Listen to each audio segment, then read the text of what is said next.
Is COVID going to affect our 2022 race season? Maybe, maybe not. Hey cycling community, this is Steve Grusis, the Cycling Greek. I am 66. More than likely in the next 10 years, I'm going to retire. Even though my strategy is basically long-term, I'm watching the market a lot. And one of the things I've been looking at the last year and a half or two is COVID. This morning, after seeing more COVID data, I started thinking if COVID is going to affect our 2022 race season. One question is, are we going to lock down again like we did in 2021? I don't think so. I don't think we have the political will to do that, nor does the cost-benefit ratio suggest that's a good idea. What about states? Well, a state like California, where I'm from, is more open to tightening things, to locking things down, than, say, one of its neighbors, Arizona. So then, let's go another level down. What about various municipalities, cities and counties, that has the potential for having more of an effect on our race season here? Oh man, it's been cold here, but I think I've overdressed, at least for the way up. On the way down from this long climb, I'm sure I'm going to appreciate what I brought. Okay, so one of the articles I came across this morning was that Omicron, is as infectious as measles. So specifically, what that means is that if someone with measles was standing on this side of the room, then if you're standing way over there on that side of the room, you're going to get infected. Another article came out, said that more than likely everyone's going to get exposed to Omicron. And then it's a question of if you're fully vaccinated, you're boosted, if you're going to actually get infected, or how sick you're going to be. I'm also seeing hospitalizations increase. That doesn't mean necessarily ICU, but still, there's more hospital focus that's to go on COVID, whether Omni or Delta. I had mentioned earlier that I watch the financial markets. And the data I'm specifically watching with that, how sick will Omni make you? And the data is just not out on that. The little data that there is indicates that if you're vaccinated, fully vaccinated, and boosted, then the effects are going to be much more minimal. So I'm waiting for more data on that. So I'll be looking at that. I'm going to be looking at, relatedly, ICU and death numbers. I'll also be looking at what I call indicators, canaries in the coal mine, if you will. For example, major sporting events, NFL, are they postponing games? I'm looking at Disneyland in California.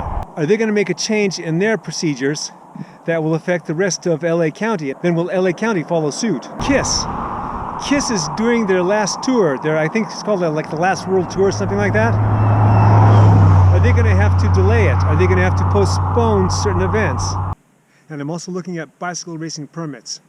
Are the various municipalities, because of either state or their own restrictions, going to deny them? So far, this is early December, it's mid-December, and Tour de Gila, I believe, has opened up their registration. Typically, their race is around the beginning of May or so, end of April, beginning of May. So they have quite a bit of room in which to react. And it may be that things tighten up and then settle down by the time it gets to April for them. So they should be fine. Valley of the Sun, Arizona, also opened up the registration. And that one has a 65 plus category, and I did that 2 years ago, right before things locked down with the original COVID. I'd love to do it again, but I did host housing. I didn't have to pay for lodging. I don't want to pay for lodging, getting ready for retirement, all that stuff. There's things that we have to do to prepare for that. So that's a cost that I don't want to have. And I'm not going to go to that host house because of that potential of Omni. Their host housing probably is going to diminish dramatically because of Omicron. I'm also looking at to see if race permits are going to be given for these skills clinics that are going to be happening here in Northern California in January. And those skills clinics are taking place in a populated area near the Bay Area.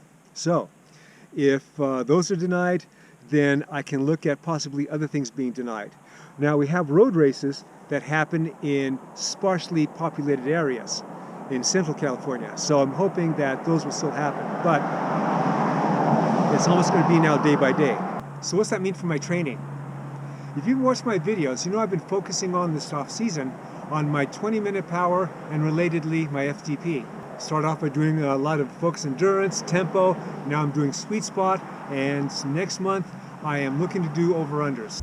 If those permits with those skills clinics are not happening, then probably what I'm going to do is delay my over-unders and keep doing sweet spot. I'll probably increase the length of my sweet spot training. Probably do some other related items too. So then when do I start back up again? I'll look for indicators. And then at that point, that'll tell me to start going into over-unders. It may be that our 2022 season is going to look like our 2021 season. That worked out for me.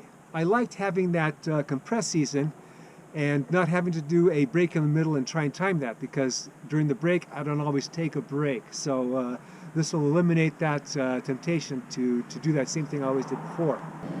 All right, speaking of sweet spot, that's where I'm heading now, and that's what we'll talk about. Here's my old friend, the climb, the 4-lane climb. It curves around over there, and it actually starts the climbing there, goes up around, curves, and you'll see kind of like a groove there, goes across there, does a little more climbing, does even more climbing on the other side, and you see that mountain that's in the far end? It finishes near the top there.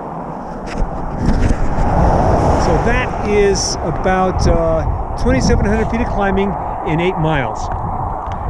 What I'm going to do, what I'm going to attempt are 3x30 sweet spot intervals. Now the reason I say attempt is because yesterday I did 80 miles solo that topped out at middle endurance. So I wasn't going hard, but it was just long. But I always had pressure on the pedals. Whenever I was on the saddle, I had pressure on the pedals, and my water stops were brief. My buddy Chaz had suggested, and I'd been admonished repeatedly by a few of my subscribers, that I've been doing my sweet spot too high. It's been within the range, but I needed to lower it, especially as I'm increasing the length of my sweet spot. So I started off with 20-minute sweet spots, and now I'm doing 30-minute sweet spots. Oh, cute little kitty, right there. Doesn't like the video. My 1-hour FTP is 266. My 20-minute test that I've been doing to establish that is 280. And that's the highest it's been for a few years now, which at 66, I'm pretty pleased about. The sweet spot work that I do is not necessarily designed to raise the FTP. It's designed to make me more comfortable, to go longer, harder, faster. Particularly because this is the last nice day I'm going to see in a while. I wanted to get on the climb and do it. So I'm going to try the 330s. And while my sweet spot range is between 227 and 262, 84% to 97%, I'm going to aim for 240 to 250. And because of the riding I did yesterday, who knows if I'll hit that. If I can stay above 227, I'll be happy with that.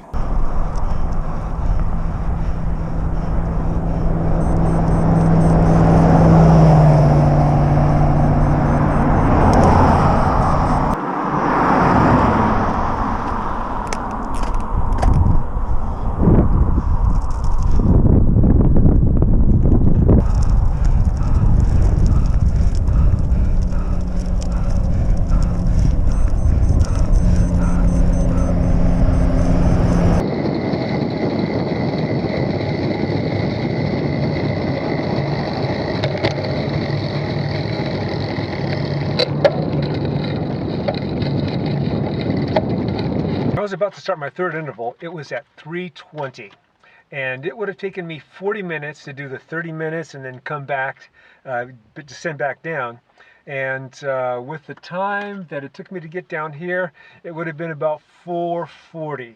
And 4:40 is the time that the sun drops, but that's on the valley floor. In the mountains, it drops sooner because of the peaks, and when the sun goes away, the temperature goes down. So I just cut it at 2 intervals, and then that was it. And those 2 intervals were good enough, especially after what I did yesterday. So, let me know your thoughts on COVID and racing, what you think is going to happen. I have no idea. I see which way it's leaning, but again, things can change real quick. And things can change either way.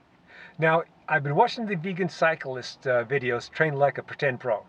And one of the things he does toward the end is show you what he's eating for dinner that day. So, I don't know if you can tell because it's getting a little steamy here, but this is Jackson's Roadhouse. This is where I park to do my 4-lane work. And this is what I'm eating. Tri-tip sandwich, horseradish and mustard, and potato slices. Not vegan, but it's working for me.